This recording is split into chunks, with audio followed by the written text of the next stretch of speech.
Una obra de teatro titulada El Santo Prepucio causó una enorme polémica. ¿Por qué? Es que la polémica estuvo servida a mediados de enero tras la clausura del Teatro Pop-Up en San Borondón. Este hecho se convirtió en el disparador de conversaciones que sacaron al tapete la eterna discusión sobre la libertad de expresión, la libertad artística y la libertad de culto. ¿Hasta dónde puede llegar cada una de ellas sin afectar al otro? ¿Tenemos acaso intolerancia a quienes piensan o expresan ideas diferentes a las propias? Se lo contaremos en el siguiente informe de Lucero. La obra ya se había exhibido en Pop-Up Urdesa en marzo del 2017, sin generar controversia alguna. El Santo Prepucio, una pieza teatral escrita por José Ignacio Valenzuela y Julián Quintanilla, narra a manera de comedia y en formato breve la discusión entre dos religiosas sobre la fe y lo que serían capaces de hacer para llevar el pan a la mesa. La superiora, en vista de la crisis económica que afecta a esta congregación ficticia, decide inventarse una reliquia para traer ingresos, y para esto pide ayuda a una novicia de pasado dudoso. Sin embargo, la noche de ese 11 de enero, las redes sociales se encendieron luego de lo ocurrido. Un grupo de católicos se apostó en los exteriores de la plaza comercial donde funciona Pop-Up San Borondón y, por mera coincidencia, según aseguró luego el alcalde de San Borondón, un comisario municipal clausuró el local. Las reacciones no se hicieron esperar, y mientras unos aplaudían que se hubiera impedido la puesta en escena de la obra calificada como blasfema por los más conservadores, otros cuestionaban lo ocurrido, ya que parecía que la clausura había sido motivada por presión del grupo que se manifestó en los exteriores del teatro. El arzobispo de Guayaquil, Monseñor Luis Cabrera, a través de un comunicado publicado en las redes sociales de la arquidiócesis, agradeció las acciones emprendidas de manera oportuna. Como ciudadanos y cristianos, estamos de acuerdo con la libertad de pensamiento y de expresión, pero siempre y cuando se respete otros valores como la justicia y la verdad. No es posible que, en nombre de la libertad de expresión, se atente contra los derechos de las personas e instituciones, como el de la libertad religiosa con su doctrina y simbología, como tampoco se puede faltar a la verdad, ya sea histórica o ética. La libertad de expresión no es una carta abierta para denigrar y burlarse del otro. Por su parte, los representantes de Pop-Up San Borondón también emitieron su criterio por la misma vía. El fin de esta representación nunca fue con el ánimo de ofender ni burlarse de la religión. Como muchas obras en el mundo, esta es una crítica social con tintes de comedia en defensa de la fe y que cuenta cómo malos elementos de la iglesia se aprovechan de la fe de los demás para vender reliquias falsas con argumentos que carecen de credibilidad. Incluso los abogados Daniel Frías y Raúl Llerena anunciaron a través de las redes que tomaban el caso y que emprenderían acciones legales. Mientras los comunicados iban y venían, los comentarios tanto en redes como en grupos de amigos y familiares giraban en torno a un mismo tema. ¿Era legítima la clausura del local o no? Y, sobre todo, ¿era ofensiva la obra? El municipio de San Borondón guardó silencio sobre el caso durante ese fin de semana, en el que mucho se dijo al respecto. Que si hubo presión de personas poderosas, que si el local no contaba con los permisos adecuados, entre otras teorías.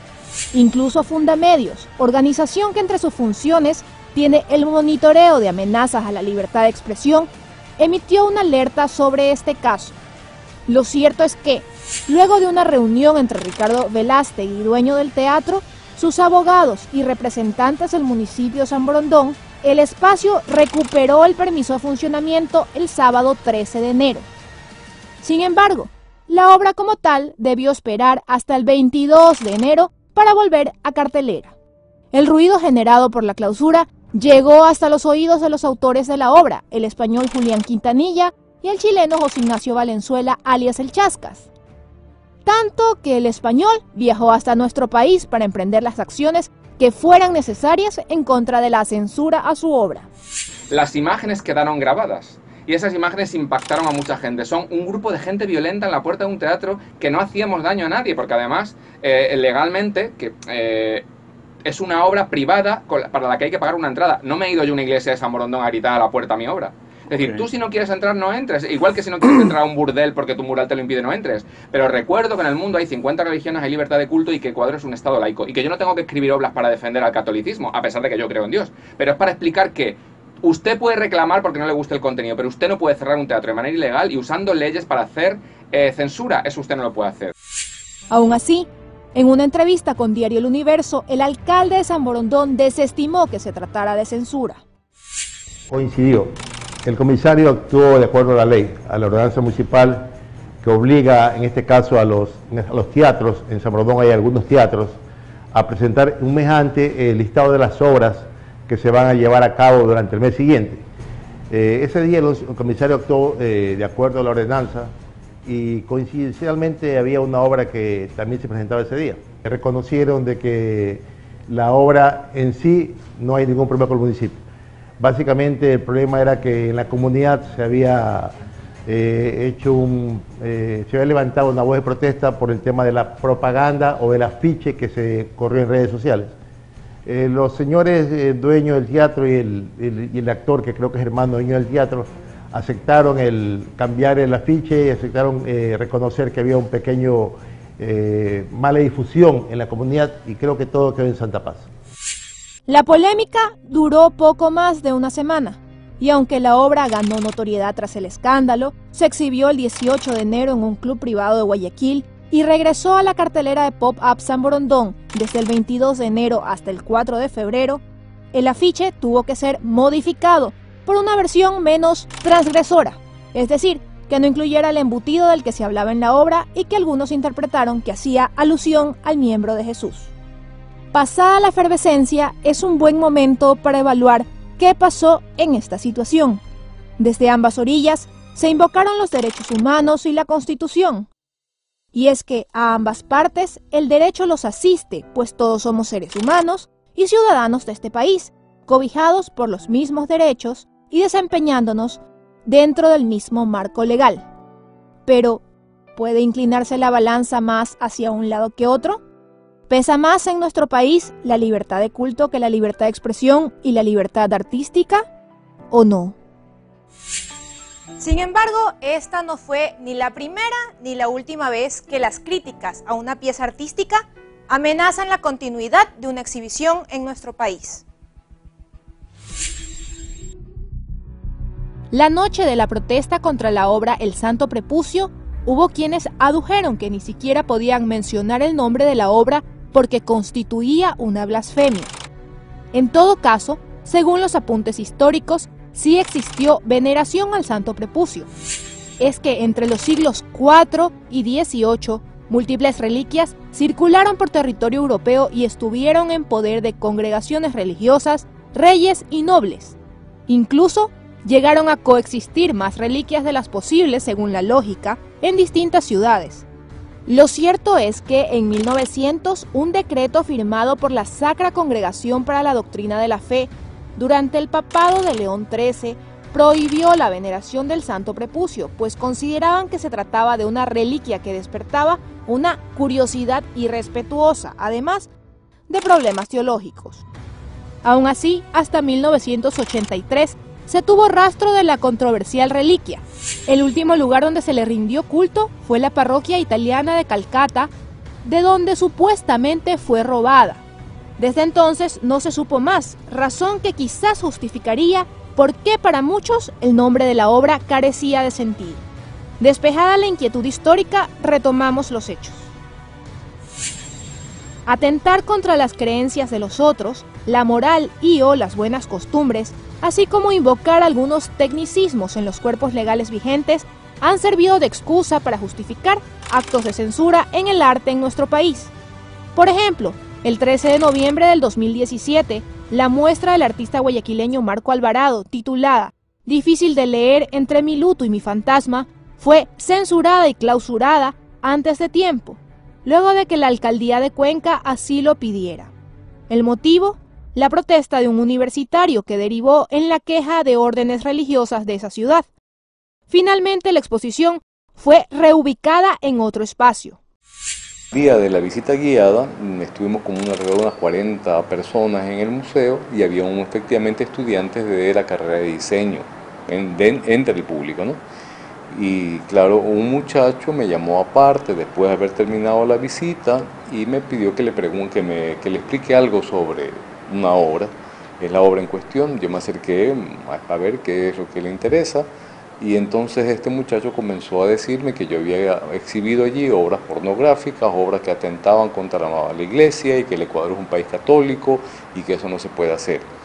Entonces, y que eso era un sitio religioso. Le dije, bueno, que yo sepa, esto es un museo y funciona como museo.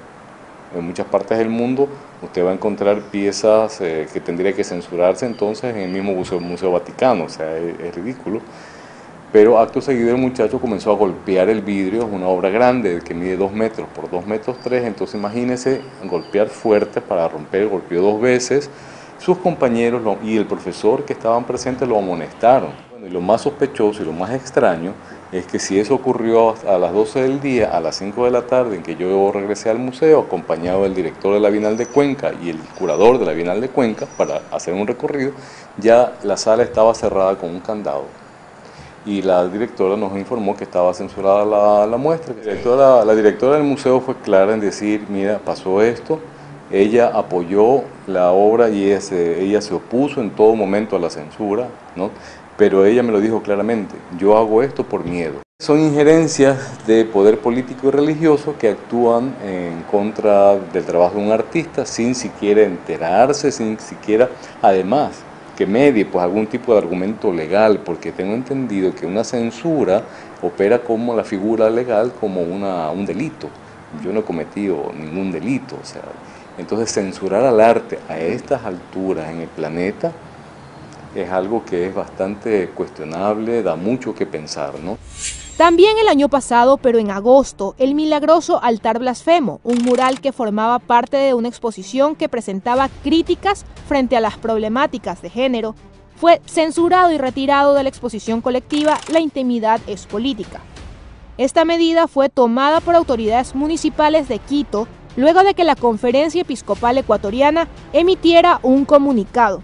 La obra fue reabierta días después, pero bajo la modalidad de visitas guiadas. Es decir, que antes de ingresar a la exposición, el espectador debía llenar una ficha con sus datos y firmar un documento de liberación de responsabilidad, aceptando que ingresaba voluntariamente, pese a la siguiente advertencia del Cabildo. El municipio considera que el mural es ofensivo y no está de acuerdo con la forma en que este colectivo expresa su mensaje. Sin embargo, respeta el derecho que tienen las artistas de expresarse y por principio se opone a cualquier tipo de censura. Estos son solo algunos de los casos más sonados en los que ha existido conflicto entre libertad de expresión y libertad artística con libertad de culto. Pero veamos qué dicen las leyes al respecto, porque obviamente todas estas libertades están consagradas tanto en la legislación ecuatoriana como en tratados internacionales aceptados por el país. Vamos de lo macro a lo micro. En el plano internacional, la Declaración Universal de los Derechos Humanos reconoce la libertad de pensamiento, conciencia y religión en el artículo 18 y la libertad de opinión y de expresión en su artículo 19. Asimismo, la Constitución del Ecuador reconoce estos derechos. Y además, deja en claro que es deber primordial del Estado garantizar la ética laica como sustento del quehacer público y el ordenamiento jurídico. En el caso particular de lo ocurrido con la obra El Santo Prepucio, el jurista Hernán Ulloa destaca una particularidad. El título de la obra generó alguna controversia. Esa obra se dio dentro de un centro privado, ¿ya? Además entiendo yo que tenía un costo y por ende la persona es libre de elegir si asiste o no asiste a aquella obra. Por lo que resalta que cuando existen este tipo de conflictos, el artículo 21 de la Constitución es claro, ya que según este, no se podrá invocar la cultura cuando se atente contra los derechos reconocidos en la Constitución. Por su parte, la Ley Orgánica de Cultura en su artículo 5, literales A y E, reconoce que nadie podrá ser objeto de discriminación o represalia por elegir identificarse, expresar o renunciar a una o varias comunidades culturales, y que las personas, colectivos y organizaciones artísticas y culturales tienen derecho a gozar de independencia y autonomía para ejercer los derechos culturales, crear y poner en circulación sus creaciones artísticas y manifestaciones culturales. Lo ocurrido con la obra El Santo Prepucio hizo que los artistas se unieran y debatieran al respecto. En la Casa de la Cultura Núcleo del Guayas, por ejemplo, se llevó a cabo un conversatorio en el que se habló de sentar un precedente legal y también de la posibilidad de plantear a los gobiernos autónomos descentralizados la regulación de las expresiones culturales y artísticas, es decir, que sean claros sobre qué debe ser permitido y qué prohibido. Y causa extrañeza que todavía hayan estas erupciones, por decirlo de algún modo, fundamentalistas que impidan que unas personas se expresen de esa manera. Pero por sobre todo lo que debe primar en una sociedad liberal, democrático, representativa como la que vivimos, es el ejercicio de la tolerancia. ¿Hasta dónde llega la potestad de un gobierno autónomo descentralizado, en este caso, al momento de presentar una obra? Bueno, el gobierno autónomo tiene esta facultad de otorgar los permisos correspondientes al ciudadano que lo solicite, al ciudadano o la organización que se lo solicite para un evento público o privado. En este caso entiendo que este evento privado contó con el permiso correspondiente. Ellos tienen esa facultad y está bien que la tengan, porque ellos van a ponderar si ese acto va en desmedro de los derechos de alguno de los integrantes de la sociedad. Entonces ellos, previo a la realización del acto, tienen esta facultad de revisar, de regular si esto atenta o no. Lo grave es que luego de que te aprueben te den la licencia para poder funcionar esa obra, de repente te la cierren. Entonces eso como que no es, atenta también a la seguridad jurídica, porque si te aprueban es porque ya ha pasado por los filtros correspondientes, y no quiere decir que después de aquello, existe una queja, una denuncia, vas a dar una contraorden. Las autoridades tienen que ser coherentes en sus decisiones. Nuestro país no es el único lugar donde ha existido problemas por la censura. En Chile, en 1999, se prohibió la proyección de La Última Tentación de Cristo, del director Martin Scorsese. Dicho caso llegó a la Corte Interamericana de Derechos Humanos, donde la respuesta fue que el derecho de conciencia no puede hacer que un grupo de personas imponga una visión sobre lo que puede o no ver la gente, y que este tipo de obras no impide que profesen su religión y de ninguna manera los está persiguiendo. Y tras esa resolución, la película tuvo que exhibirse. La intolerancia es uno de los problemas más grandes que aquejan a la sociedad actual. Pese a haber avanzado en materia de derechos, parece que bajo el paraguas de "la ley me ampara", encontramos alguna u otra manera mecanismos para sentir que absolutamente siempre el lado ancho del embudo estará para nuestro modo de ver el mundo y no para quienes opinen de manera distinta. Y es que al entrar en conflicto la libertad de culto con la libertad de expresión, no tardan en aparecer las posturas radicales, que incluso han provocado la muerte de inocentes.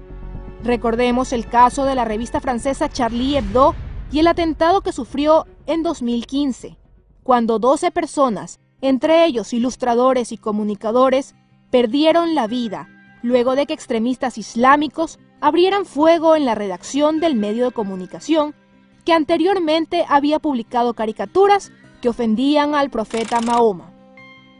Quizás para algunos este caso no es siquiera comparable, pero el trasfondo es el mismo.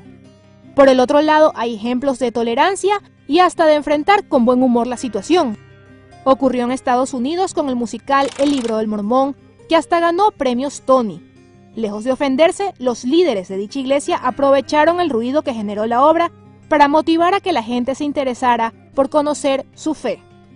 Nuevamente, cabe aclarar que este reportaje no está a favor o en contra de religión alguna, sino que llama al respeto y a la tolerancia, algo que bien podría resumirse en una máxima recogida de manera similar en todas las religiones del mundo: simplemente amar al prójimo. Respeto y tolerancia para una convivencia en paz. Esto ha sido todo por hoy. Que tengan ustedes muy buenas noches y gracias por su sintonía.